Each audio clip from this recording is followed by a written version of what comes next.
Hi everyone, welcome to Faces and Places in Fashion. Super excited for our guest today, Pnina Tornai.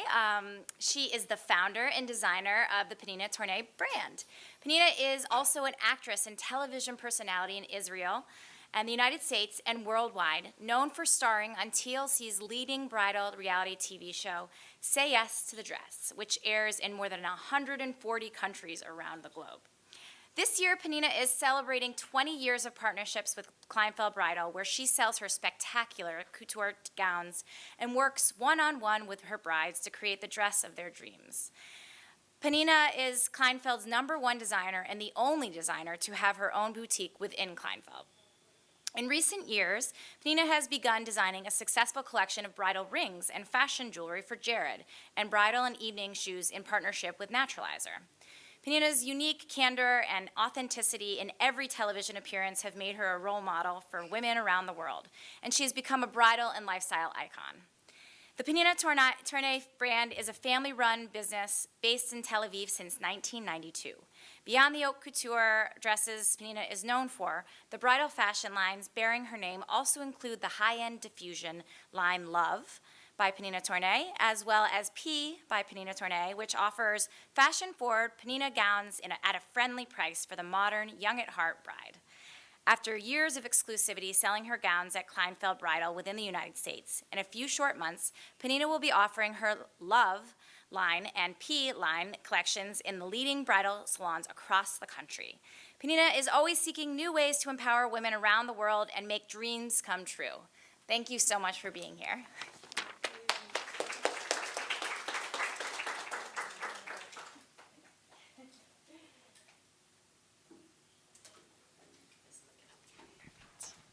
Hello, everyone. I'm super excited to be here today. First, because it's a school that teaches fashion, which is what I love to do, but also because I never studied in school. I mean, I was in school for 12 years, but I never studied, really. I never liked the feeling of being in school. I guess it's because I have all these OCDs and ADDs and all the letter of the alphabet. But I could never really function in how do you say, Yael? How do you say מסגרת? Structure. In a Formal. structure. Yeah, in a structure. So for me to be here today is super exciting, also very challenging, because every time I'm in a school, I feel that feeling that somebody wants to put me in jail. But that's my history. But I'm always very excited to see young people that invest so much in their dreams and their careers.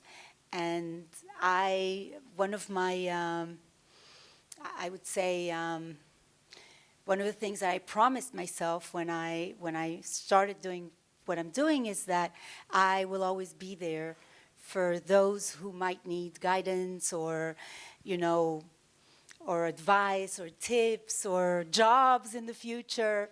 So I really need people who went to school. That's super impressive. Yeah. Can you you. share with us your journey on how you got to where you are with no formal training and design? So my dream, since I remember myself, was to become an actress. That was my real dream. I am an actress in my country. I am a television personality here in the United States.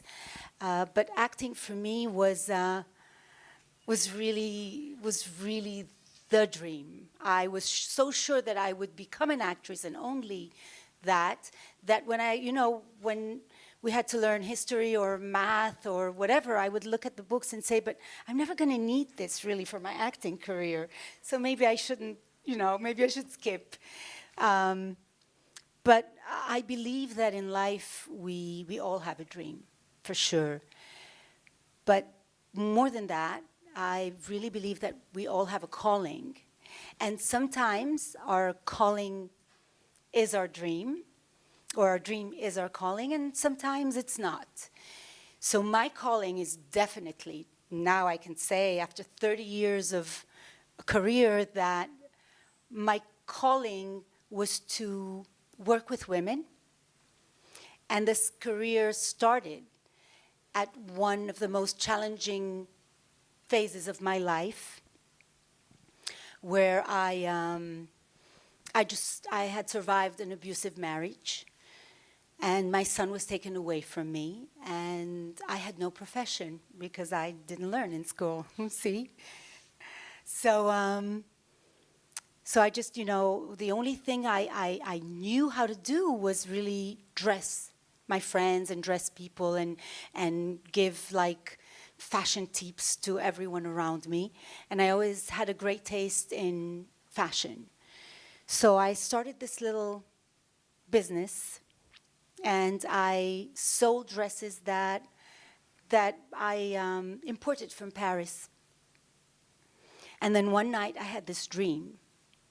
And I'm a dreamer. I mean, I really am. I dream day and night. But my night dreams sometimes are predictive dreams. They really do come true. I mean, today the people who live with me and around me can tell you, and my husband is a very realistic man.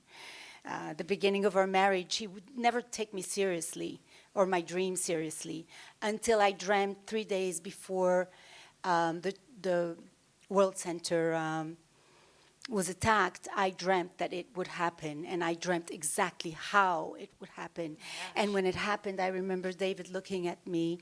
We were here in New York in our hotel room, and he all of a sudden stared at me, and he had tears in his eyes, and he said, I mean, I don't know how you do it, but I will never ever argue with you or your dreams again. So I had this dream, and in the dream, I was laying on this huge lawn. I was laying on my back, and these beautiful, beautiful wedding dresses, ball gowns, were falling down from the sky towards me. And I could see the smallest detail on those dresses. I could see everything. I could see the gold threading in the embroideries. I could see the precious stones. I could feel the fabrics. And it was so clear that this was like a message from beyond. And I woke up that morning and looked up to the sky and said, okay, God, I'm a huge believer in God. I'm a fan. I believe that when we have a dream, then the universe, or however you want to call, that power, is always there to help us. So I looked up and I said, okay, I understand the message, and I am ready and willing to do whatever you want me to do, but you will have to help me with this because I have no idea how to create a dress. And especially a wedding dress. I mean, I saw wedding dresses. I didn't see denim and T-shirts and jackets. I saw wedding dresses, and I knew that this was a message. I also knew that in order to fix my life at the time that was so, how can I say? I mean, I don't like to say the word difficult, but challenging. So my son was taken away from me. He was 6 years old. And I had nothing. I was left with literally nothing. And so I knew that if I wanted to fix my life, I had to do something that would empower other women and would make them happy. And what better than, the most important day in a woman's life that has to do with fashion, of course, is her wedding day. It's the most important dress. It's the dress that she wears or she's in while she's about to commit to the love of her life. So it was very clear to me. And then, as I said a few minutes ago, the universe did help me. For some reason, I knew exactly how to approach a wedding dress and how to create a wedding dress. And it was as if I've always done that. So when I was 4 years old, my parents used to tell me this story. I used to draw these dresses on the walls of our house, and they were all ball gowns. They were like Victorian ball gowns, and my mother would look at my father and say, but this child is weird. Now, when something was wrong, my mother would always tell my father that it's from his side. I said, somebody on your side, is that weird? Like, is there anyone? And he would say, no, we have no one on my side that does this. Maybe you check on your side. Anyway, it wasn't from either side. It was just something I came to the world with. And so whenever I watch, historical movies with Victorian dresses, the feeling I have is that I myself lived in that era. These are my favorite dresses. I actually got married in a Victorian dress that was designed for me at this very big theater in Tel Aviv. And it was authentic because it was made by the costume director of the theater. Wow. So that's when my career started. That's how it started. Wow, that's great. Yeah. And how did you get moving? Because I think that always seems like the hardest part. A dream is, taking them into reality is really a very hard thing to do. So how did you start? So, Caroline, I truly believe that when you have a dream and you're willing to pay the price that it takes to fulfill your dream, because, I think that one of the mistakes that people mostly do is that they believe that dreams just work. Mm. And I have this big poster in my apartment here in New York, and it says, dreams don't work if you don't. They just don't. They don't happen if you don't work for them, if you're not willing to pay the price that it takes. And sometimes the price is quite high, quite expensive, but I truly believe that the higher the price is, the more amazing the dream is. And when it comes true, it's just like it's the best thing in life. Yeah. So I started working. I had a seamstress that used to come every morning.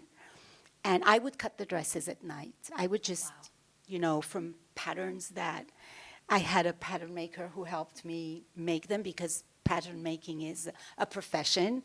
I can't tell you that I was born with that knowledge, but there are many talented pattern makers that will, do that as a profession. So I would cut the dresses at night, and she would come in the morning, and she would start sewing the dress, and then it was always like that. It was like, excuse me, Pnina, does this dress have a bottom, or is it just a top? Or is this dress just with one sleeve, or are you missing one sleeve? Did you forget to cut it? So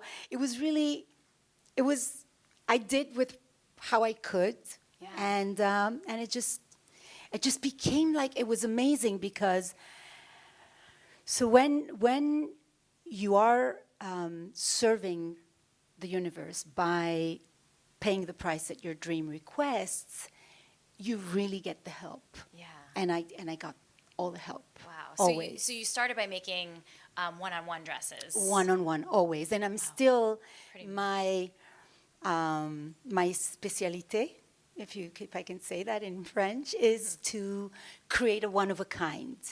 So what I love doing more than anything else, I love creating collections, but what I love more than anything else is to work one-on-one and to make a dream come true. Yeah. And when I see the smile on the face of a bride and the teary eyes, it's like, it's a gift for me, I believe, more than it is even for her. So, yeah. That's amazing. So you would actually start with production with fabric that you imported from France, you were saying? Or, so in Israel, when I started 30 years ago, even today, it's a very tough market, because we don't have, and Moran here is in charge of purchasing all the fabrics and looking for fabrics back home in Israel, will tell you it's always very difficult. It's always almost impossible. She comes to me every day, she says, Pnina, I looked everywhere. And I say to her, well, look again, because we must find this fabric. So it's a very, very limited market, and the options are very limited. But with all that, and despite all that, I always had, so one day I remember I found this golden fabric that was like a lamé. You know what lamé is? I don't know, it's in French, but it's kind of, so it's usually a fabric that they use for customs or stuff like that. It was a very cheap fabric, but it was beautiful. It looked like real gold. Wow. And so I bought the fabric and I created this beautiful golden dress. And I put it on this, there was a pedestal at the boutique that I rented. And everyone came in from the street, even men, and said, what is this dress? What is this dress? And so I priced it very high because I really needed the money. I mean, it was survival. So I priced it so high. For example, I priced it $13,000 when the most expensive dress in Israel was like $1,000. And then people would come in and say, how much is this dress? And I would say, 13,000. And they would say, is this real gold? And so there were many brides that year dressed in gold, and it was beautiful. Real gold. Real gold. So now, 30 years past your dream and making it a reality.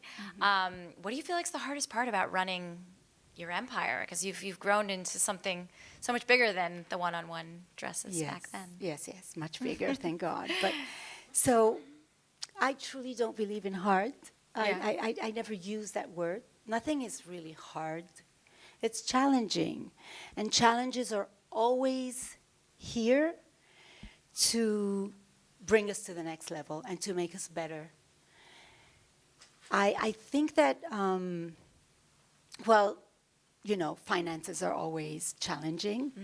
And I think that that's one of the most challenging, issues to deal with in a business. But thank God I have a husband who's very strong in numbers, and he does that in the business. He runs all the, the numbers and administration and everything that I personally don't like to do. Yeah, sounds like a great partnership there. Yes, it's a great partnership in life and in business. Yeah, and I think that I'm very lucky because the support that I have around me is really what helped me become who I am. Yeah. So I think that if I may tweak your question a little bit, sure. There's one thing that is very, that is super challenging, if you ask me. Once you become successful and famous and admired and loved, it's very, very easy to really take it seriously and believe that you are, touched by God or super human or whatever. And a lot of people fall into that trap. So I became very, very famous in my country because I participated in the VIP version of Big Brother, which is like the highest rated show back home. And so I came out of there and it was crazy. Everyone, from little children to old people, they were all coming to me in the street and hugging and kissing and we love you, we love you, we love you. And I remember saying to myself that don't fall into that. It's not real. I mean, it's beautiful, it's real love, but it's not something that should change you. On the contrary, it's an opportunity for you to become an inspiration for others. So I think that a lot of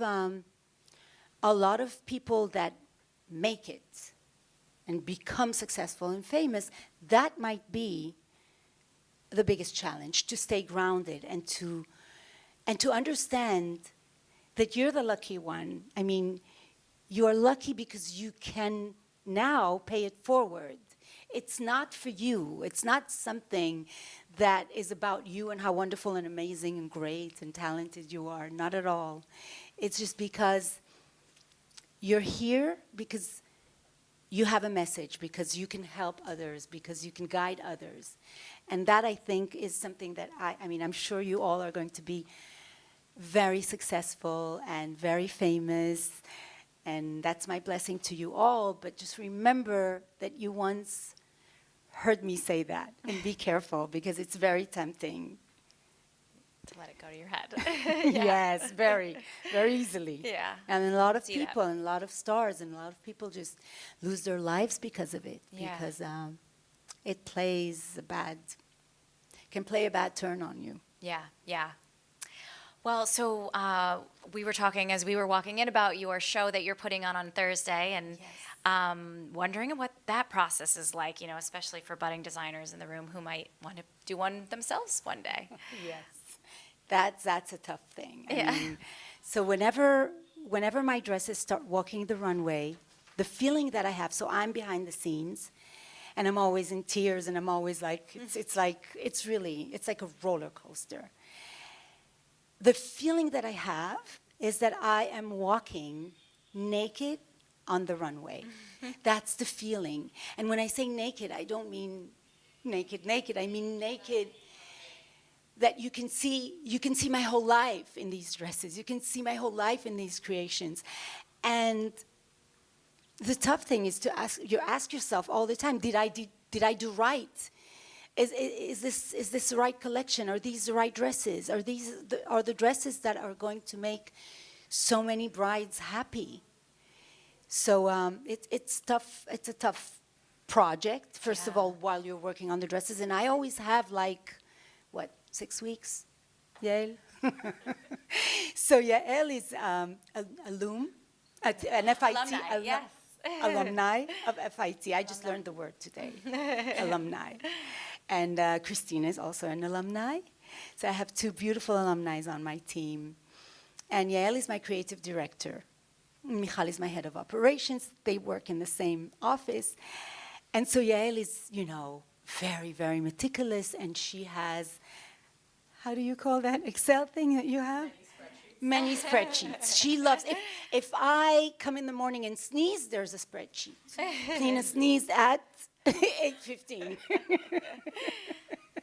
And I love it because, it's fascinating to see everything written in that spreadsheet. The problem is that I have to commit to what I said and she wrote, and I never do because the dresses start. So I have sketches, but they never end up looking like the sketches, because once you create, and it doesn't really matter what you intended. So Yael always comes to me with the sketches and she says, "But Pnina, didn't we say that we were going to do it?" And I said, "Did we?" Because I forgot. And then, they always try to restrict me to a number of dresses. But when you're a creator, it never ends. You go to sleep, you dream another 5 dresses, you come to work. Say, "I dreamt these 5 beautiful dresses. We have to do them. These are the dresses." And then we reach 30, 36, 38 dresses in a collection, which is impossible. Yeah. But I make it possible because in my world, nothing is impossible. And so it's a crazy process. And sometimes Yael is in tears. And when I leave the office, Yael looks at Michal and she says, "Does she know that she has another week? What is she doing now? She's bringing 5 more dresses. We have a week." Oh my gosh. And then at the end, when the dresses, walk the runway and everything, and we're done with the whole project, I look at Yael and I say, "You see? We did it. It was worth it. It was worth it." And it's always those last ones that are the best sellers, right? Yeah, always, always. It's always the last ones. So how can I not create them, They're the best sellers. They make so many brides happy. Yeah. All worth it. Yes. That's great. What's it been like taking haute couture dresses that you've been working on all these years and trying to make a little bit more of a mainstream line for the everyday bride? I had to educate myself all over again. Yeah. To be able to create a dress that has a tech pack. So when my very talented tech pack people came into the business, it was right when COVID started. And so I said to myself, I have nothing else to do. Let's explore something new. And Yael and Moran, who are so talented, took me into this journey into the world of tech packs. And it's fascinating. Like, how can you create a dress from this thing on the computer? It's like, I like to touch fabrics and change things and create incredible patterns and do the impossible. But when everything is like so organized, it's it's a complete other form of creation. But it is, because they take the vision, they bring it down to, you know, everything, every little detail is noted, and from that, a dress is created. And that's how we managed to create a line that is less expensive to manufacture. Yeah. It's not a one of a kind. Yeah. And more accessible. Wow. And has it been a big company pivot to try to work with many different partners versus just one over the years? Absolutely. Yeah. Absolutely. It's a complete different business, but it's still the Pnina dress. It still has all the Pnina touches. I won't let them go. I mean, I will never create a dress that doesn't have that touch, because it wouldn't be fair. It's not because you cannot afford a couture dress that you're not going to wear a beautiful dress that has all the little details. So it makes it more difficult in that field of, you know, of mass production. But as I said, nothing is impossible when you want it. When you want it. Yeah. Yeah, that's great. And how did you get started with Jared doing jewelry? That was an amazing story. So COVID happened. And I hate to say that because, of course, it was a very, very challenging time for us as humanity. But for me, it was like, it was the only vacation that I ever took in my life, because I'm always on the go. I never rest, I never stop, I never take a vacation. If I take a vacation, it's because we're traveling to meet some customers or a new store in a country, you know, in a foreign country, and then I have like 2 or 3 days to rest after we're done with our meetings. So these are my so-called vacations. And when I took one vacation, I think, Yael, to Turks and Caicos. And I was invited to this beautiful, beautiful resort, the Parrot Cay. And David and I received this amazing suite, but I was depressed. So for 4 days, I was depressed because I couldn't be on vacation. And then I had 2 more days to really be on vacation, which was very much fun. Yeah. But that's my life. So COVID was my only real vacation. And I was home, and I was under lockdown, and I had nothing to do except for cooking. I'm a master chef. I'm a VIP master chef in Israel. And so I started uploading all these cooking videos, and it became like so successful. So I said, okay, I have a new profession. I can just teach people how to cook. It was really very successful, so yes. Yeah. But then I got a phone call from my agent that said, so, you know, Jared, one of the biggest, not one of the biggest jeweler in the world, so they belong to Signet. Wow. Yes, it's the biggest. Signet is the biggest jewelry group in the world. They have Jared, Zales, and Kay. And Jared is their highest category. They would like to create a line with you. And he said, what, jewelry? And they said, yes, jewelry. Why not, Pnina? I mean, they'll help you. They'll give you jewelry. They'll tell you, you know, they'll create the jewelry for you. And I remember when they first sent, so they sent 100 rings, and they said, Pnina, why don't you choose 21 rings? And then we'll put your name on the rings, and you'll have a collection for Jared. And I said, but no, I'm not. I can't put my name on something that I didn't design from my heart. If I want someone to wear a ring of mine, and especially an engagement ring or a wedding ring, which is the most important ring in the world, it has to have a meaning. It has to come from my heart to them. So I said, unless I design my jewelry, I won't be able to be a jeweler for you. And they said, you know what, why don't you go ahead? And of course, Yael hopped on the project with me, and we designed beautiful jewelry together. And we really, the line came out so beautiful. They were sold out after less than a month. Wow. And I'll never forget, we launched on the 13th of November. On the 25th, it was my birthday, and they called me. I thought they were calling me to wish me happy birthday, but no, they called me to say that they hit the first million and that they're shocked because they never had such a successful launch. Wow. That's great.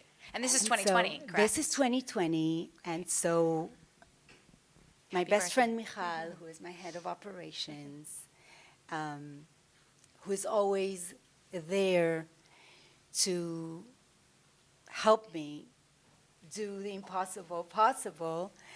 I'll never forget, we were together, we were in Jerusalem. Michal had planned a little birthday party for me, and it was raining, and we were standing in this dark staircase. So with one phone, we had the light, the spotlight opened, and on the other phone, we had a Zoom call. And when they said, Pnina, we don't know what to do. I mean, we're out of stock, and you're selling better than any other jeweler for us. And we both were like, we're screaming our hearts out because it was really great. And it has become such a successful partnership. I have engagement rings and wedding bands and men's rings and fashion jewelry. And now we just launched our platinum collection. So it's a beautiful, beautiful That's journey. great. And it's a real testament to when you make something authentic, that it actually checks with the customer. And Absolutely. And not only that, I am there with my bride from the minute she says yes to the love of her life. Wow. And then I'm there to create her dress. And then I'm there to create her shoes as well. Yeah. And to make sure that she can dance all night comfortably, That's great. but beautifully as well. So it even gives me more, more presence in my brides' lives. And, I'm called the fairy godmother of brides for a very long time. On Say Yes to the Dress, that's how they call me, the fairy godmother of brides. Because I will do everything for my brides. And I'm not only talking about selling them my merchandise, not at all. I've had brides whose dresses were ready, and it's a huge investment. They were ready. And I would go into the fitting, and I would see that the bride is not happy, and she had, she would have tears in her eyes, and I would say, what's wrong? Tell me. I would close the door. I would be alone with her. Tell me what's wrong. And then she would share with me that she's not 100% sure that she is doing the right thing, or this relationship is really abusive, and she doesn't know if it's going to be better or not. And I will always say, let's put your dress on hold, my love, and let's wait. Because if you're not 100% sure that this is the person that is going to make you the happiest woman in the world, that you will wake up every morning with a smile on your face, because life is difficult enough, to deal with, then let's wait. Let's wait, and I will be here, and your dress will wait for when it's the right time. And I had brides who came back a year later, a few years later, and that was with the right person, and it was the right thing. So for me, it's not about selling a dress. It's not about, checking the cash or the check. Yeah. It's not at all.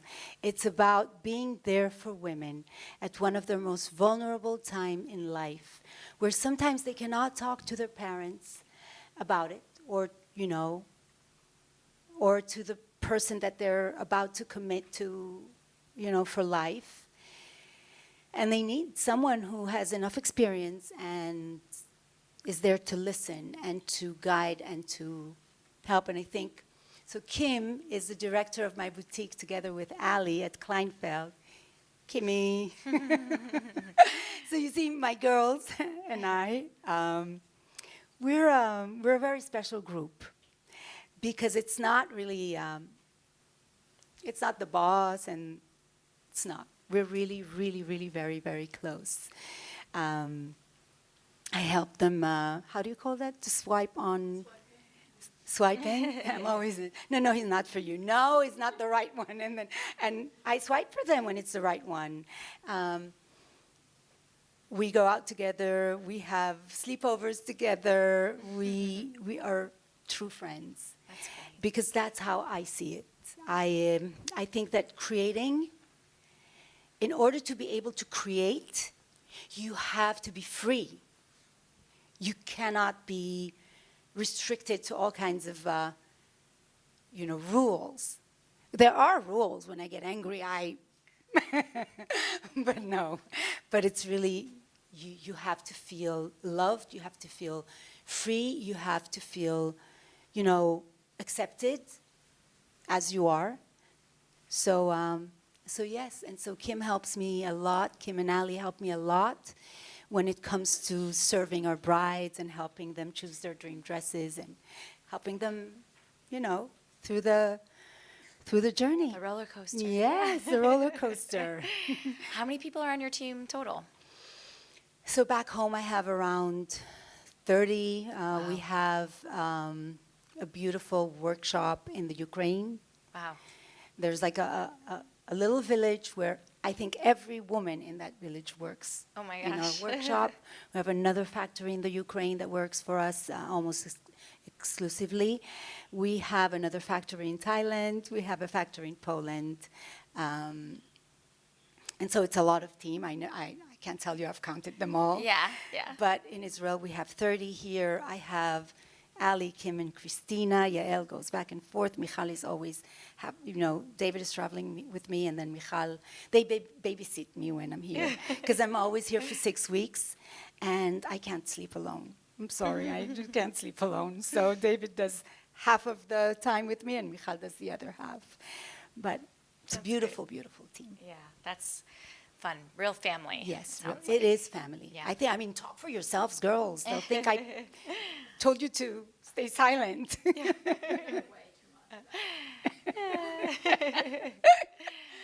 Oh my God. Christina, by the way, was an intern, an FIT intern when she started. Kim was also an intern.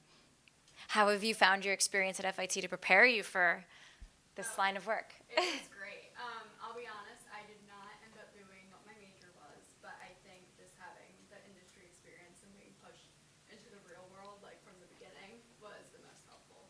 Did I say you are our marketing and social media director, or I forgot? I forget the titles. I'm awful with titles. This world should not have titles. And what was your major? Sorry. Fashion merchandising. Okay. And you ended up in Yes. media, social media. Yes, and she's excellent in That's that. great. So, but they're all, when I create a collection, they all come with, their visions and ideas. And there's a Christina dress, there's a Kim dress, there's an Ali dress, there's a Yael dress, there's a Moran dress. Yeah. It's Yeah, wonderful. everyone contributes. which Yes, is everyone important. contributes, and Yeah. it makes it even more fun because there's so many brides out there, and they all have their very particular taste. Yeah. Yeah. That's great. And yeah, how about So- you? Because you probably studied design here, right? I did study Yeah. fashion, I'm going to give you my microphone just so that the camera can hear you. Okay. Sorry. You didn't really ask me a question. I'm just wondering how your experience at FIT prepared you for this path in design. I would say that FIT really gives you a strong base in the technical skills required, and I really believe in that because I think that you can't really teach creativity. Creativity is something that you're born with, just like Pnina was born with it. But you can teach the technical skills, and those are really important. And the way you choose to employ those technical skills is what will take you further. Thank you. She's very good technical-wise. Yeah.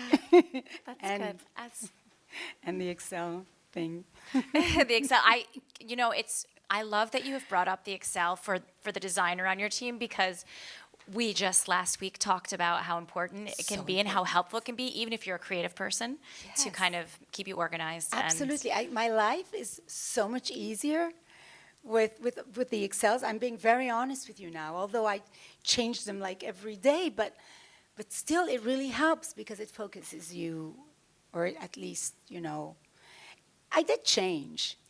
I mean, I was completely, if let's say I was always above ground, now I really am very, very close to ground, thanks to.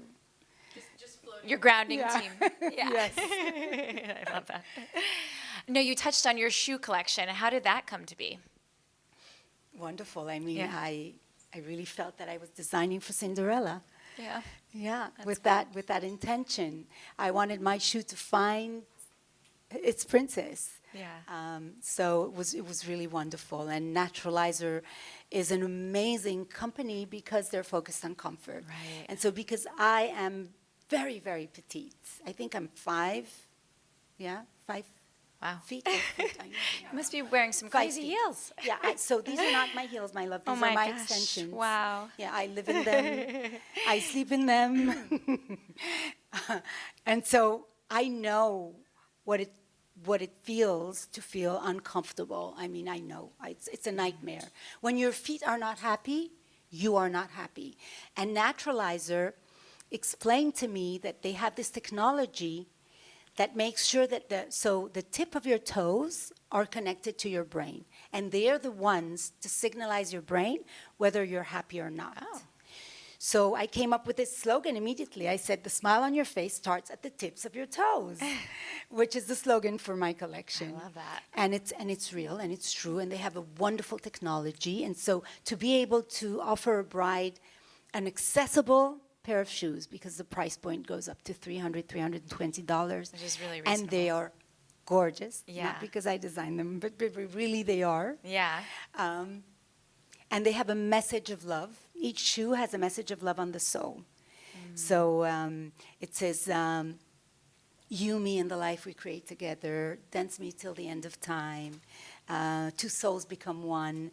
There's always a message in everything I do. On my rings as well. There are 3 little diamonds on my signature cuff. And they symbolize you, me, and the life we create together. So there's always a message in everything I do. Because as I said, we're here to bring something down to this earth that will make other people happy, that will bless them, that will protect them. And so if you do that and you're talented, which I'm sure you are, it's a win-win situation. Love that. We've talked about so many things that you have to be proud of, but I wonder if you could tell us what you're most proud of thus far in your career. I would say my grandchildren, but they're not, they're not part of my career. I have 6 beautiful grandchildren. Oh. But I am most proud of my team. I really am. That's great. They're amazing people. I don't know. I mean, I must have done something right in my past life because I have the most amazing people surrounding me, supporting me, the way they love each other. Yeah. It's the most important thing when I see them get along so well. And, they put their ego aside, which is the most difficult thing in this profession because creators have ego. And it's good. You must have ego if you want to succeed in life. But you should have it where you really need it, where it really comes to help you, not just pure ego. So when I see them work together and how much love they have for each other and how blessed I am by the love that we share, then this is for me Yeah. what I'm most proud of. That's great. Yeah. Flip side question would be, when do you feel like in your career maybe you made a mistake and how did you recover from it? I love mistakes. I love them because they are the best teachers and the best guides that we receive in life. So, well, of course I made mistakes. I always do. But I learned from them. One of a funny mistake that I did on television, we were filming for Say Yes to the Dress, and I was there with the whole family. And the dress was too expensive for the family to pay for. The bride really wanted that dress, and she had tears in her eyes and everything. And and I looked at her family and I said, okay, so now is the time to break your guinea pigs. And they all look at me and they say, or what? They say, you're a guinea pig, you know where you put the money. And then the consultant said, you mean piggy bank? And I said, yes, I do. I mean piggy bank. So a lot of guinea pigs. mistakes, guinea pigs. They remember it until today. There's funny. another very funny story that I'll tell you about filming Say Yes to the Dress. I had a bride and her parents, her father and her mother. That was also a mistake that I made, but by not understanding. But a father, mother, and a bride. And the father, we were filming, and he kept wanting to talk to me in the middle of while filming, and he was Miss Tornai, Miss Tornai, and I was like, God, get this man off my back. Like, what does he want from me? I'm filming. It was right at the beginning of the show, and I was very, very excited to be on it. And so he kept, trying, and then we had a few moments, of a break. We could go and have something to drink, like a little bit of water and refresh our makeup. So I was walking to my office, and he ran after me, and he said, Miss Tornai, Miss Tornai. And I said, yes, what can I do for you, sir? And he says, I have to talk to you. Listen, I'm in the toy business, and I want to make a doll of you, a Pnina doll. And I said, wow, a doll, really? And I saw that beautiful Barbie doll with my face and my hair and a beautiful wedding dress and the bouquet of flowers and the little tiara and everything. And I said, oh my God, that's like he came from heaven, this guy. And I called my husband, David, whose office was upstairs at Kleinfeld. And I said to him, come quickly, there's this man, he wants to create a Barbie doll, Pnina Barbie doll, come and close the deal with him, come and do it. And he comes down, and they leave, they go to the lobby, and they sit together, and 2 minutes later, I see my husband walking towards me, and when David is angry, he has this angry bird thing. His two eyebrows become one. And I knew that he was very angry, and I said, what happened? And he says, my dear wife, are you dumb or are you deaf? And I said, what do you mean, am I dumb or am I? How are you talking to me? And he said, this guy wants to make a sex doll out of you. He came with this idea. He has this idea of a toy company. A toy company. Oh my gosh. One of them, you see, one of the mistakes. But at least you have a good story to tell. Yeah. And there's no sex. At least you didn't get too far down the you didn't get there. too far down the line with that one. Jeez. I would have made millions, though. Yeah. That was the mistake. That was the mistake. You got there.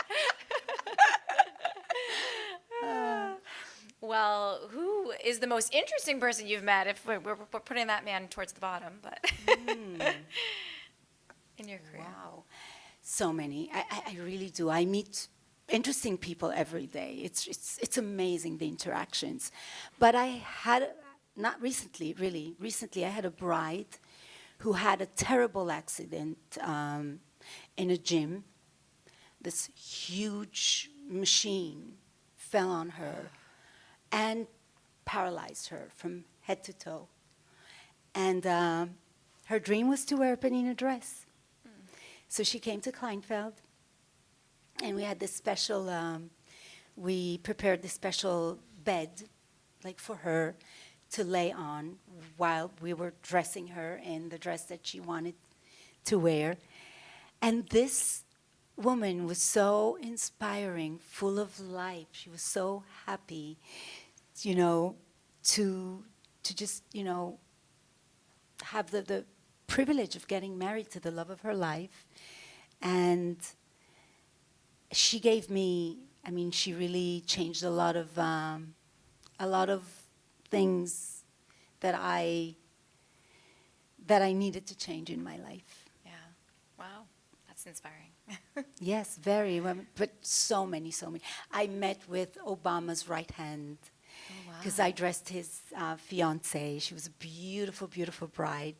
And it was the beginning when I started working here in the United wow. States. And I remember asking her, so where are you getting married? And she said, I'm getting married at the White House. And I asked her, wow, do they rent rooms for weddings at the White House? I mean, I almost wanted to ask my husband to renew our vows at the White House. But no, she said, no, I'm getting married with one of Obama's closest AIDS.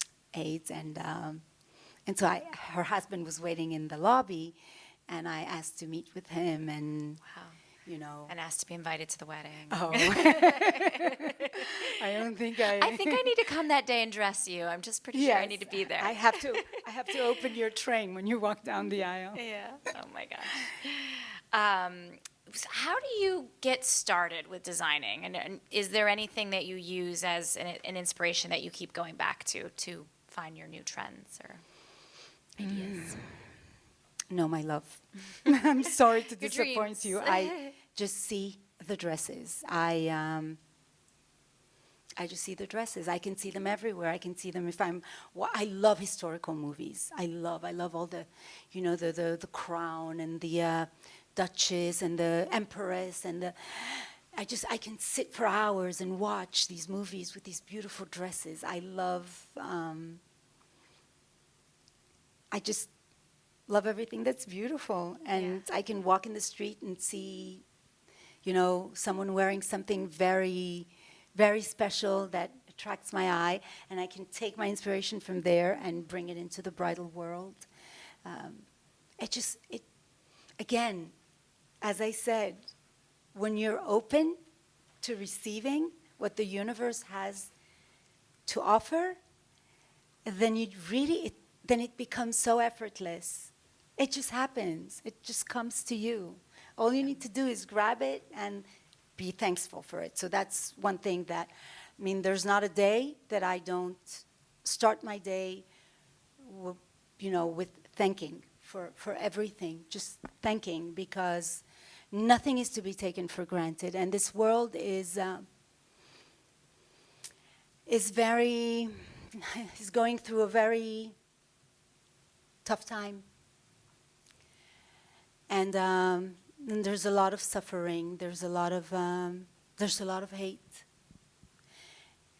And I think that when we want to be creators, no matter what we create, we cannot have hate in our hearts. We can only have love. Creation comes from love. That's the source of creation. And so this new collection, this 2024 couture collection that I was working on, I just couldn't find a name for it. I never have a name before the collection. It's always the dresses that come and tell me their story. It's not the opposite. I never decide, okay, I'm going to call this the dream of Marie Antoinette. Never. There's no, I don't decide. I'm just the Vessel? the vessel. Exactly. And the dresses are the tools. So I was looking for a name and looking, and like my head was like, what am I going to call this beautiful collection? Because the dresses were gorgeous. And for some reason, the name Utopia came to me. And I said, yes, that's very accurate. It's very relevant for today, because there's so much suffering in the world. There's so much pain. There's so many natural disasters. There's so much drugs. There's so much loneliness. COVID really hurt us deeply. And so I said, yes, I want to bring utopia down to the world, for the whole world. And then there was this song on my YouTube feed that kept popping up and coming back to me. And the song the name of it is Better Days. And the song says, we dream, we hope, we pray for better days. And I was like, okay, what am I going to do with this song? This song wants to be heard. And I had a meeting with my staff, and I said, okay, this is the theme song of the collection. And then Yael, of course, which is always very, very meticulous about everything, she says, but Pnina, what are you trying to say? That we're living bad days? Why are you praying for better days. And I said, I don't know, Yael. I just don't know. This is the message. Had I known that, to me, it would be so so relevant. Yeah. And so we had to postpone our runway show from October the 12th to November the 2nd. And again, anyone who wants to attend the show is more than welcome. You'll sit on the laps of whoever is sitting on the front row if we don't have seats. But you're all welcome, all of you. It would be a huge honor for me to host you at my runway show. And so the show is going to walk. The dresses are going to walk, and they are going to spread the message of better days for the whole world, because it doesn't matter to me what religion you're from, or what culture you're from, or what country you're from. As long as you're a person of peace and love, for me, we are all one. I called my jewelry collection One. That was the message. We are all one. And unless we understand that, us, the good people, because at the end of the day, it's a war between evil and good. I mean, that's where we're going. That's the end of time. It's a war between evil and good. So if we hold hands together and we decide that we are going to save this world and make it a good place for our children and our next generations, then nothing in the world will ever stop us from continuing humanity in a good direction. Yeah. Oh, I love that. And excited to see the show. I'm so excited to have you there. I mean, an authority. I'll have an authority at my show. I don't know about that, but I'm sure, Caroline. well, as a class, we developed 3 questions at the beginning of the semester that we're asking all of our guests all semester. And the first one is, looking back on your journey, what do you think is the most important decision you made in your career, and why? To stick to it, I think, because I've had a lot of moments where I said, okay, I've done enough, I get bored very quickly. So for me, it was, okay, what's the next thing to do? But today, I understand the value of being who I am, being able to work with women, being able to be there for them, being able to help them change their lives. So I think that to stick to my career was the best decision. Yeah, it's great. And it shows in the work and the sales. Yes, thank God. Yeah. What do you look for in potential hires? The soul of a human being. So when we hire, it's usually Michal, Yael, and I, and then once they're hired, they go to David to close the salary, because he's the number person. But usually it's Yael and Michal who ask all the technical questions, and I just sit in the room and look at the person and ask them random questions that I feel, are right for me to ask them. And if I feel that that's the person, then I will hire that person, even if they don't have the highest level of, the skills I'm looking for. Everything can be taught, but one thing cannot be taught, is that passion that a person has, that, creativity that they were born with. Like Yael said, you cannot just wake up one morning and say, okay, I am a designer. You have to be born a designer. You have to have that fire in you. You have to be able to see the unseen. So that's how I hire. I hire by just, and I would hire all of you. I've been looking at you for all this time, and you're all hired. Well, actually, that's how we were connected, is because one of my students from last fall, I think it was fall, not spring, was one of your interns. And he connected me with your team, and then we, it all, that's why you're here. We have a lot of FIT interns. Yes. A lot of them, and we love them so much. Yeah. It's so much fun working with them. Yeah. Christina. And then I grab the best ones and I Keep them. keep them. That's great. What do you think is one of the greatest challenges that's facing the bridal wear industry today? I think the fashion industry, the high fashion industry, the bridal wear industry, which is haute couture usually, it's a dying profession. I mean, you can't find a seamstress. It's easier. I mean, it's easier to become president of the United States because to find one, because a seamstress is so rare. I mean, I never see young people like you say, "Oh, my dream is to become a seamstress. I'm dying to become a seamstress." You just don't, because it's not a, you know, and it's very, very difficult because it's just Dying it's just skill. dying slowly. Yeah. And we'll need robots to do that for us. Hopefully, Yeah. they'll come up with a good robot. Yeah. Yes, Yeah. an AI that not will too long. sew and Yeah. cut the pattern makers, beaders. All these professions are so difficult to find. Yeah. Very important. Yeah.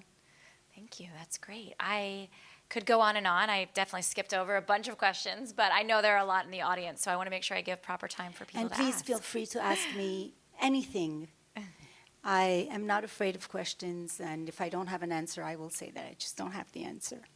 Yeah. Let's start over here. How do you think your upbringing has shaped or helped you? Sorry? How do you think your upbringing has shaped or helped you become the designer you are today? I'm so sorry. I apologize. I don't understand the question. Like the way you grow up, like how your parents taught you to be a person, your upbringing, like how has it shaped Your you childhood. to become the designer you are today?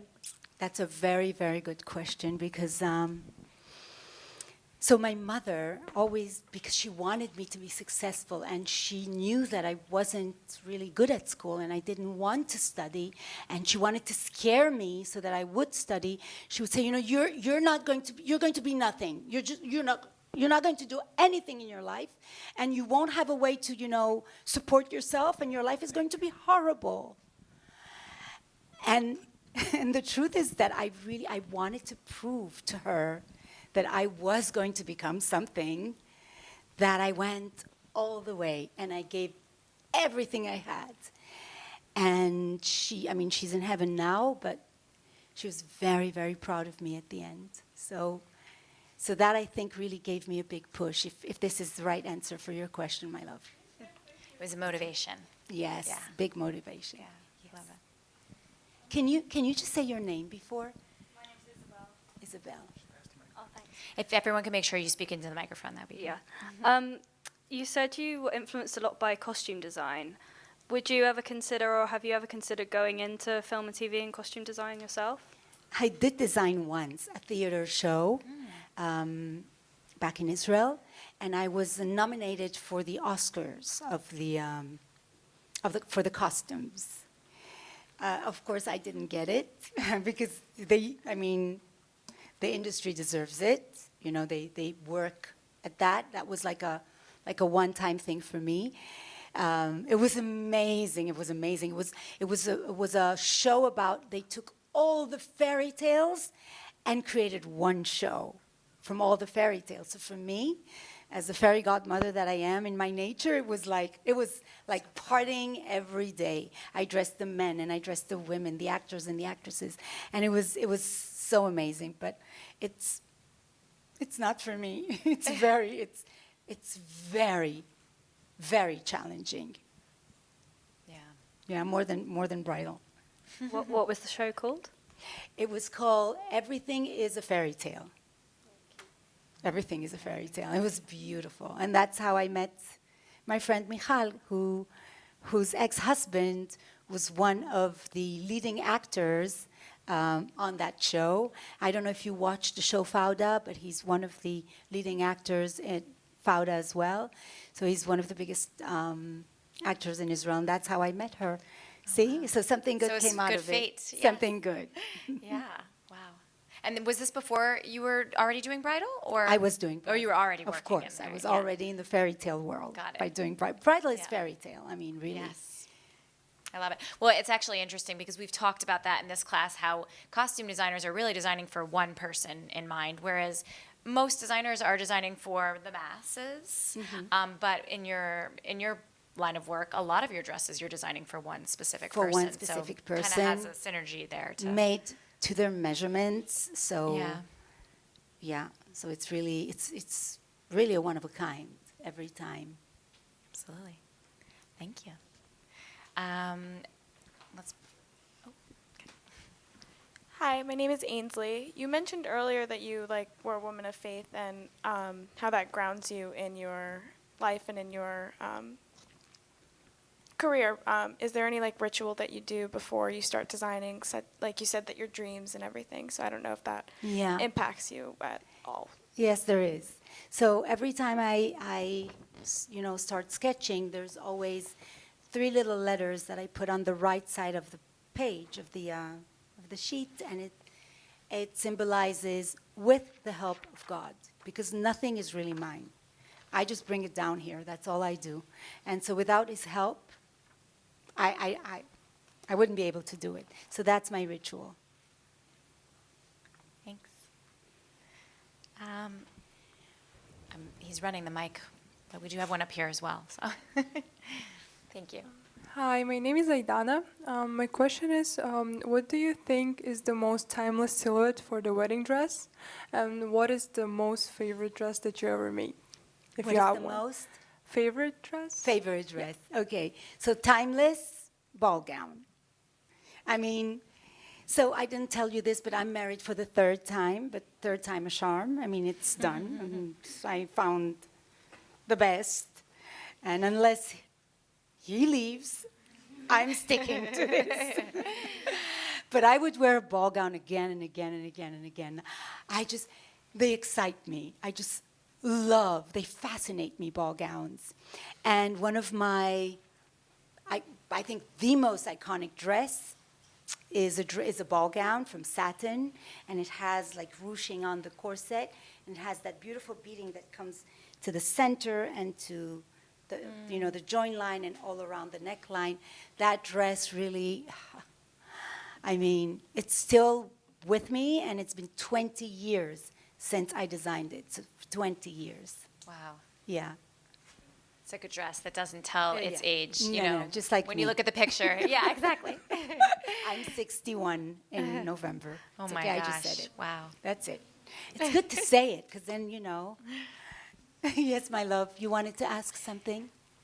Yeah, hi, nice Hi. to meet you. I wanted to ask you, if when you design, do you ever have a destination or a location that inspires you? And if you ever do, what would be, in the world, your most perfect destination, location, wedding, you know what I mean? So I'm a huge lover of the sea. Okay. I love the beach. Just put me on a beach and just give me enough water so I don't dry. And yeah, water, the sun. When the sun hits the water in the afternoon hours, there's that very subtle shine to it. And I have this special crystal that I love by Swarovski, which I call, that's the name I gave these crystals. I call them water crystals. So everything that has to do with nature, with this beautiful creation that no matter what we do as human beings, we will never be able to create something as beautiful as nature. Thank you so much. Oh, keep your hand up. He's coming with the mic. I think. Oh, yeah. Hi, my name is Karen. I want to ask, are there any other designers or artists who have had a significant influence on your work? Yes, Karen. I love Coco Chanel. She started as a hat maker, and she was a petite woman like me. And she evolved into this amazing brand that I admire.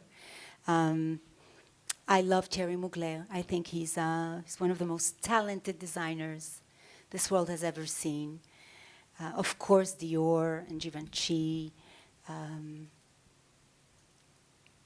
What else do I love? Oh, I do. What's his name? I'm sorry, I'm awful with names. the one we went to see his exposition. Who killed himself? Alexander McQueen. He was a genius, a genius. I saw his creations and I was speechless. I said, oh my God. And I thought that I was talented.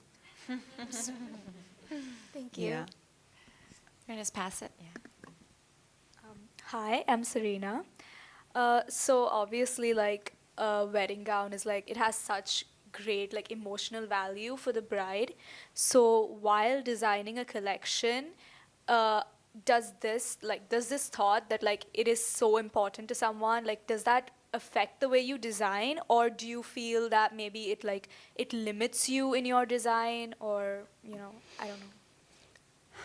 No, Serena, it does not limit me. If anything, it really gives me wings because I'm here to make a dream come true. And I'm here to serve love. And part of me will be walking with this beautiful bride, on her way to commit to the love of her life. So that really opens the skies. Even the sky is not the limit. I've had requests from brides that were really crazy. I had a bride who had a fairy tale wedding. Her father was a wizard. Her mother was like, I don't know, something also like a wizard. She wanted these huge feather wings. She was tattooed all over her body with vines and black vines and red roses. She was amazing. She was gorgeous. She was gothic. One of the most beautiful dresses I've ever created. I had a bride whose wedding theme was Moulin Rouge. And she wanted 3 dresses. And she came down from the ceiling on this, a trapeze. And she wanted these feathers and everything. And why not? I mean, it's your dress, not my dress. It's not about me. It's really not about me. It's about my bride. And I'm there to take all my talent and to do everything in my power to make her dream come true. Thank you. And also, what trends do you see in like the upcoming seasons? So the good thing about bridal, which I love most about bridal, because you see, I don't like to be restricted with structures, is that in bridal everything is possible. In bridal, there are no trends, really. You come with an idea, I make it for you, no matter what you want. We are seeing a lot of dimensional flowers. We're seeing beautiful capes. I will be showing on my show a few beautiful capes. This year, I came up with this incredible beadwork that I'm the queen of bling. So I'm known, for incredible beadwork. But this year, together with my talented team who helped me, because it was so crazy, the project was so crazy that we needed to bring it down to some kind of structure. And the beading is just amazing. We're seeing a lot of beading. We're seeing a lot of dimensional flowers. We're seeing long sleeves. We're seeing big structures in haute couture. I mean, this year was all about structures. So and haute couture in fashion always affects bridal. So you'll see a lot of elements coming into bridal. Thank you. You're welcome. Can you actually pass right behind you before we go forward? Hi, my name is Tass. What's one piece of advice that you carry with you to this day? An advice that I can give you? Just anything that you carry with yourself to today. Never, ever, ever give up. Never, ever. You want something, you have a dream, go for it. No matter who stands in your way, go for it. It's yours. It's your dream. If it's your dream, then it's yours.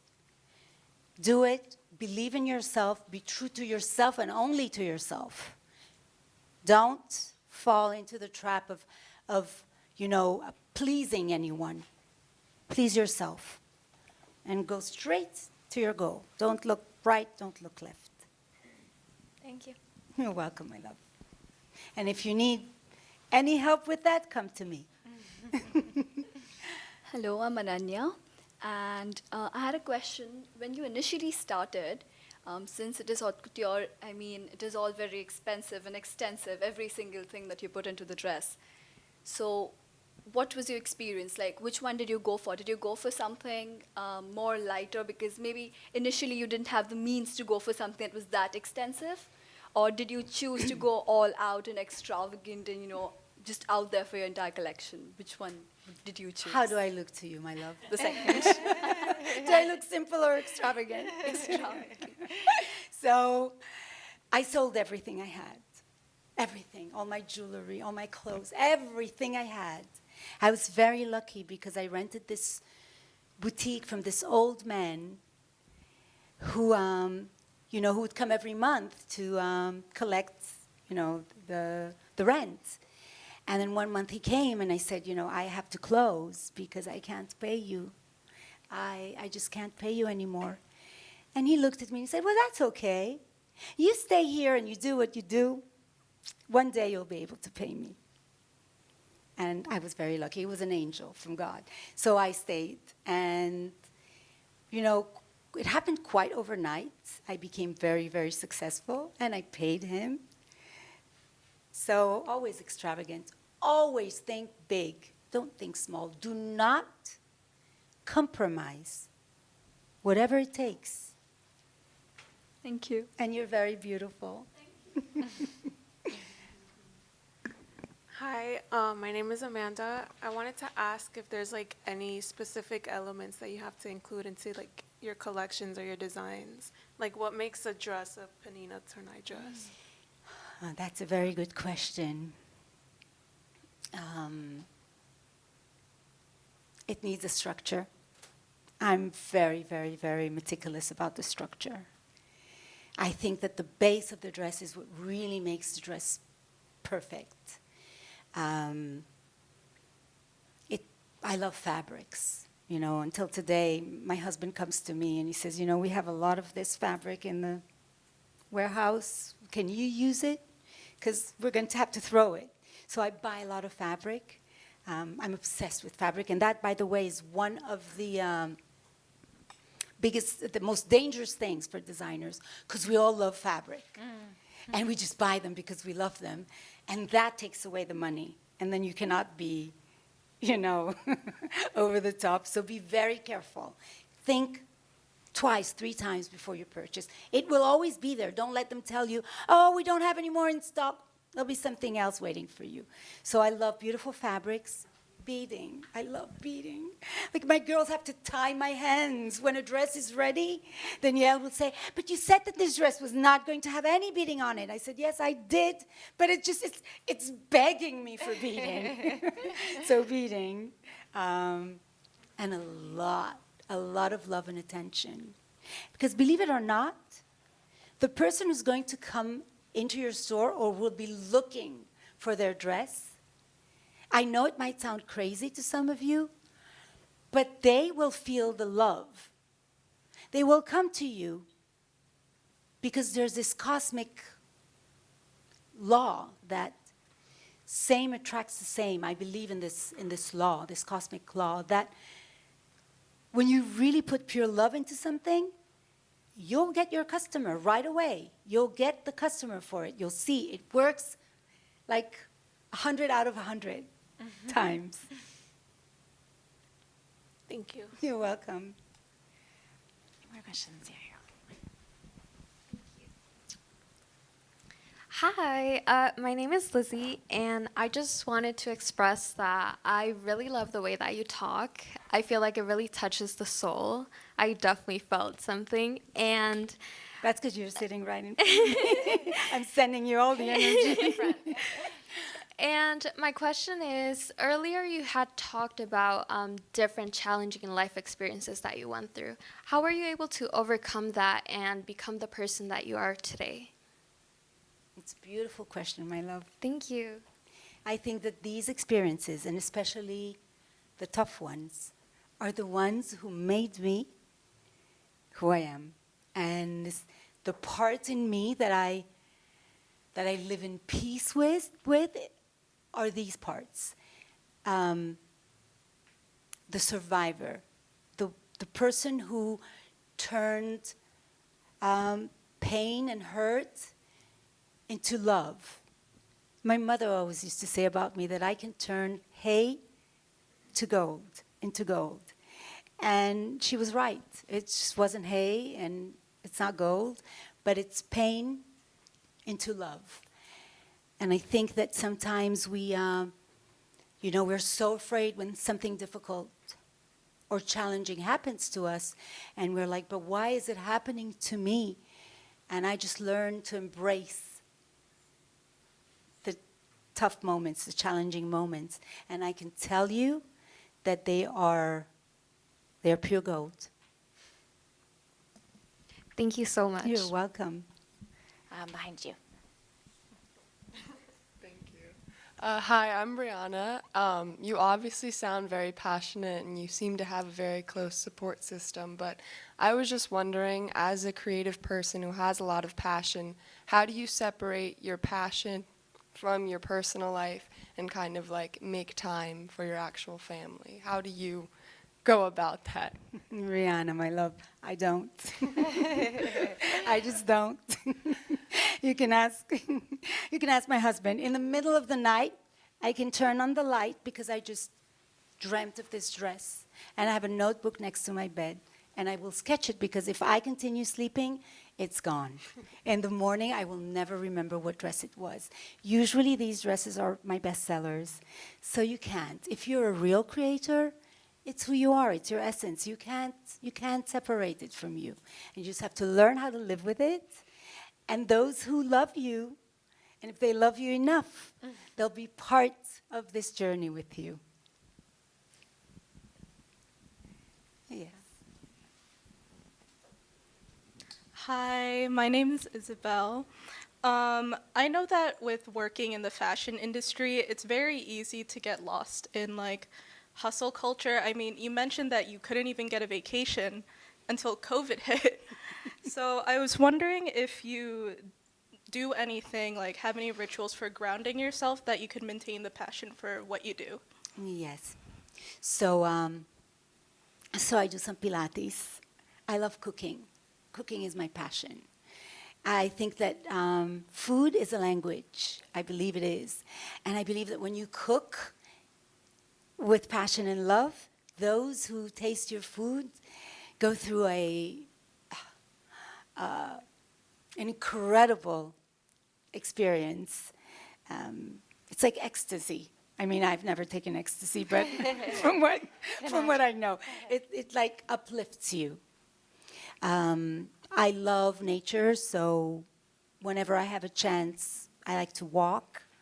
As I said, I have 6 beautiful grandchildren, and I am the fairy tale grandma. I teach them how to dream and how to fantasize and how to see things that don't exist. They exist, but in a world where you can't really see them physically. So I love eating, too. That's why I have this belly here, but it's mine. It's a good investment. I love laughing with my team. You know what I love most? I love being the elder of the tribe. Because I believe that what your generation is missing is the tribe elders. Those who used to give the advice, share their journey, teach and guide the young generation. Unfortunately, the elder of the tribe today is the internet. And it's not always something you can rely on. It's not always real. I mean, what you see on social media, most of it, trust me, I do it. I'm very good at that. I mean, I'm a good TikToker. Christina makes me jump and turn and dance and lips and all these things. But it's not real. If you sit with me for, one-on-one, that is real. Then, like you just said, it's that energy that comes through. Because we care for the next generation. We are supposed to care for the next generation. If you don't continue what I created and did, then what I did will mean nothing. It will just die and fade away. So we need you to continue. And therefore, this is what I love doing most, being the elder of the tribe. Thank you. You're welcome. Any final questions? Well, thank you. Thank you so much. It's been much for being such here. a pleasure This is for lovely. me. And again, I am hiring. I mean, finish your studies and let me know. Yael and Michal will receive your resumes, and I'll sit with you at the interview. I'll hire you all. You're wonderful. I wish you all the success in life and in business and in your careers. You're beautiful people. Just spread the love. That's all you need to do. Thank you. You're welcome. Thank you so much.